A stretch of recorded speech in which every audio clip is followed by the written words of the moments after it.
Atamalo 18 mar nyithindo matinde pacho ka othirno nikech nok mar chiemo makare ma ginyalo chamo bang' dweche 6 mokwongo mar ngimagi.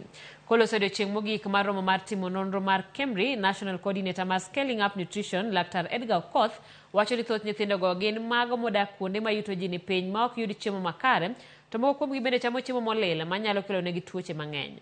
Ojiwo jonyuol mondo oket ler mbele e kinde loso chiembe nyithindo matindo kendo mi nyithindo chiemo makare kaluwore kod yuto margi. Tamala 18 Kenya kaka othirno, lakini mano mana nonro mar Kenya te.